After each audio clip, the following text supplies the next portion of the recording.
Z transform जो आपका एक टूल है इंजीनियरिंग मैथमेटिक्स में, ये डिफरेंस इक्वेशन को सॉल्व करने के लिए काम आता है। और इसके पहले जो इंटीग्रल ट्रांसफॉर्म में हम लाप्लास और एफटी को, फोरियर ट्रांसफॉर्म को पढ़ चुके हैं, वो कंटिन्यूअस के लिए होता है, इसीलिए उसमें इंटीग्रल यूज़ करते हैं। बट ये जो है वो आपका डिस्क्रीट सीक्वेंस में, डिस्क्रीट मीन्स टूटा हुआ, इसलिए यहाँ पे हम लोग समेशन यूज़ करते हैं। तो जेड ट्रांसफॉर्म की डेफिनेशन क्या है? ये किसी भी सीक्वेंस के ऊपर लगता है और इसका फॉर्मूला जो होता है वो sequence Z transform of U N any sequence is what U N Z, जहाँ पे ये स्मॉल जेड है और ये कैपिटल जेड है, ध्यान दीजिएगा, ये जेड ट्रांसफॉर्म लिखने का तरीका है। ओके और ये अप्लाई किस में हो रहा है? सीक्वेंस पे। और ये जेड जो स्मॉल लिखा हुआ है वो कॉम्प्लेक्स नंबर है, जेड की पावर एन होता है और इसमें इसको बोलते क्या है? You bar Z. ओके तो u bar z is the z transform of u n and z is the any complex number. अच्छा, z ट्रांसफॉर्म एग्जिस्ट कब होता है? जब ये जो आपकी सीक्वेंस ली है हमने वो कन्वर्जेंट हो। इसी में इन्वर्स क्या हो जाएगा कि ये अगर z transform of u n is u बार, तो u बार का z inverse is what? u n। तो ये लिखा है u बार का z inverse is u n। Okay now example देखिए, समझिएगा। हमें शो करना है कि z ट्रांसफॉर्म ऑफ a की power n is what? z upon z minus a where n is greater than equal to 0। अच्छा, एक चीज़ ध्यान दीजिएगा, ये समीशन में z ट्रांसफॉर्म की डेफिनेशन में n starts from minus infinitive से प्लस इन्फिनेटिव। ओके तो इसको आपका ये पहला एग्जाम्पल है। यू एन सीक्वेंस का डेफिनेशन जरूर लिखिए। z transform of U N sequence is what? U N Z की पावर माइनस n होता है। अब इस यू एन की जगह आपको ए एन लिखना है, तो हमने ए एन लिख दिया। So this is what? z transform of a की पावर n। तो जहाँ भी यू एन था वहाँ हमने ए की पावर n लिख दिया। अब हमने क्या किया? z की पावर माइनस n था तो इसको हम a की पावर n था तो इसको हम a अपॉन z की पावर n लिख सकते हैं।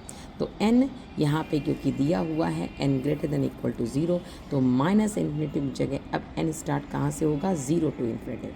तो अगर हम n को वैल्यू देंगे तो पहला आएगा, n को वैल्यू 0 दी तो 1 आ गया, फिर हमने n को वैल्यू 1 दी तो a बाई जेड आ गया। तो ये एक GP का सीक्वेंस है जिसमें जो इसका सम होता है इनफाइनाइट सीरीज़ का, वो आपका होता है क्या? a upon 1 minus are. तो r इसमें क्या होगा? a बाई जेड, तो ये 1 अपॉन 1 माइनस आर, तो z upon z minus a हो गया। ओके नाउ तो a की पावर n का z transform is what? z upon z minus a. तो देखिए, अगर 4 की पावर n होगा तो ये जो a है वो उठ के यहाँ आता है, तो ये 4 की पावर n का क्या हो गया? z upon z minus 4। ऐसे ही z अपॉन जेड माइनस 3 का अगर देखें तो 3 की पावर n का z ट्रांसफॉर्म क्या होगा? z upon z minus 3। तो इन्वर्स उस तरफ z इन्वर्स बोल सकते हैं, z inverse of this is what? This. ठीक है, मतलब कि आप इसको ये समझिए कि 4 की पावर n का z ट्रांसफॉर्म ये है, तो इस z inverse of this is what? 4 की पावर n। ओके अच्छा, z ट्रांसफॉर्म ऑफ 1 क्या होगा? तो अगर हम इसको ऐसे देखें कि 1 की पावर लिखा हुआ है, कुछ भी 1 की पावर n ही मान लें। ओके तो 1 की पावर n, 1 को 1 की पावर n भी कह सकते हैं। तो फॉर्मूले देखिए, अगर 4 की पावर n मतलब कि a की पावर n लिखा होता है तो यहाँ a आता है, तो यहाँ 1 की पावर n लिखा है तो 1 का z transform is z upon z minus 1। Okay clear हो गया? ठीक है, तो इसको आप देखिए, इसको आप समझ करके इसको आप एक बार पॉज करके इसको आप समझ सकते हैं। ये एक एग्जाम्पल हो गया। नाउ एक अगेन क्वेश्चन है इम्पॉर्टेंट कि z ट्रांसफॉर्म ऑफ n की पावर p, ये शो करना है result, minus z d by D Z और z ट्रांसफॉर्म ऑफ n की पावर p माइनस 1, जहाँ पे n is greater than equal to 0 है। ये जनरली क्वेश्चन में दे रखा होगा बिकॉज n की जो लिमिट है वो n माइनस इन्फिनिटी से प्लस इन्फिनिटी की जगह 0 टू इन्फिनिटी हो जाता है। अच्छा, इसमें कुछ 2 पुछल्ले क्वेश्चन भी है। zn पूछा गया n स्क्वायर, अगर आप ये निकाल लो तो p की वैल्यू 1 रख दो तो n आ जाएगा, और p की वैल्यू 2 रखो तो n की पावर 2 आ जाएगा। तो मेन टारगेट ये है। तो जो टारगेट है उसी से चलते हैं हम लोग कि जो टारगेट है हमारा n की पावर p। तो हमें पता क्या है कि z transform of U N is what, U N z की पावर माइनस n। अब आपको यहाँ पे देखिए इसको शो करना है रिजल्ट को, तो इसका हम टफ पार्ट लेंगे, कॉम्प्लिकेटेड पार्ट लिया जाता है हमेशा। तो z ट्रांसफॉर्म ऑफ n की पावर p माइनस वन क्या होगा, यू एन की जगह n की पावर p माइनस वन रख दिया, n की power p minus one. Okay, now अब हमें क्या करना है, इसका डिफरेंशियल करना है। तो हमने इसको बोथ साइड z के रेस्पेक्ट में डिफरेंशियल किया, इधर वो ऐसे ही लिखा, ये क्या होगा n की पावर p माइनस वन बाहर हुआ, और इसमें डिफरेंशियल होगा z के रेस्पेक्ट में, तो minus N Z minus n minus one आएगा।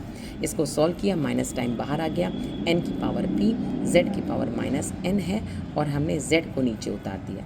क्यों, यहाँ पे एक काम कर रहे हैं n की पावर p और इसको साथ में लिख रहे हैं। ये जो z है वो n से फ्री है, इसलिए 1/z बाहर हो सकता है। क्यों ऐसा कर रहे हैं, क्योंकि हमें प्रूविंग में दिख रहा है कि ये z बाहर आ रहा है, तो हमने 1/z, तभी तो यहाँ पे z आपका आ जाएगा।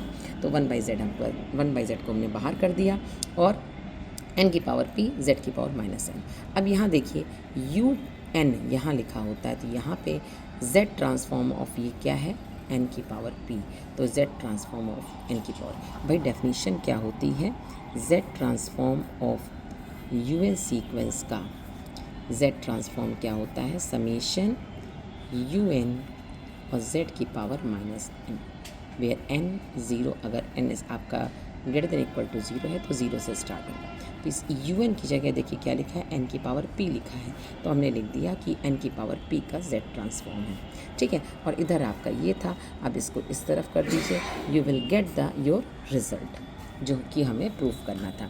अब देखिए सिंपल सी चीज़ है, अब यहाँ p को 1 रख, क्योंकि हमें प्रूफ जो करना है वो z ट्रांसफॉर्म ऑफ n की पावर 1 चाहिए। तो हमने क्या किया, हमने जो प्रूफ अभी किया है उसमें p की जगह 1 रख दिया। जब हम p को 1 रखेंगे तो ये z ट्रांसफॉर्म ऑफ n हो जाएगा, और p की जगह 1 रखेंगे तो 1 माइनस 1 ज़ीरो आएगा, और n की पावर 0, एनीथिंग की पावर 0 इज़ 1 होता है। और z ट्रांसफॉर्म ऑफ 1 हमें पता है, पीछे से हम बता चुके हैं, z/z माइनस 1 होता है। नहीं याद है तो फिर से देख लीजिए, z ट्रांसफॉर्म ऑफ 1, तो 1 को 1 की पावर n लिख सकते हैं, और a की पावर n का फॉर्मूला क्या होता है, z माइनस a की जगह यहाँ पे 1 है। तो z transform of 1 is what, z/z minus 1, ठीक है। अब इसको डिफ्रेंशिएट कीजिए, z इस चीज़ को डिफ्रेंशियल करेंगे आप, तो आपका क्या आ जाएगा, इसको सॉल्व करके देख लीजिए कैसे, डिनोमिनेटर का स्क्वायर, डिनोमिनेटर इंटू न्यूमरेटर का differential, minus numerator into denominator का डिफरेंशियल करेंगे, ज़ीरो आ जाएगा। और इसको हम सॉल्व करेंगे, ठीक है, इंटू 1 है, ओके। तो we will get what, minus 1 z upon ये आपका हट गया, ठीक है। तो ये हो जाएगा आपका 1 आ जाएगा, क्योंकि न्यूमरेटर इंटू डिनोमिनेटर का डिफरेंशियल करा तो 1 आ जाएगा, ठीक है। इसको सॉल्व किया हमने, इसको सॉल्व करने के बाद में हमारा ये आ गया, and finally z transform of n is what, z upon z minus 1 का होल स्क्वायर।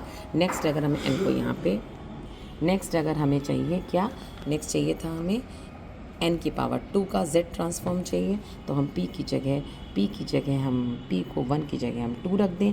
किस में रखें, इसी वाले फॉर्मूले में, जहाँ p को 2 रखेंगे तो z ट्रांसफॉर्म ऑफ n की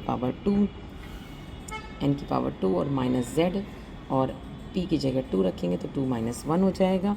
और इसको सॉल्व करेंगे, zn अभी हम निकाल चुके हैं, इसको रख दिया, इसका फिर डिफरेंशियल किया, वी विल गेट दिस। तो z transform of n square is this. तो इस तरह से इसको देखिए, समझिए, और ये है आपका from starting to ending, this is okay.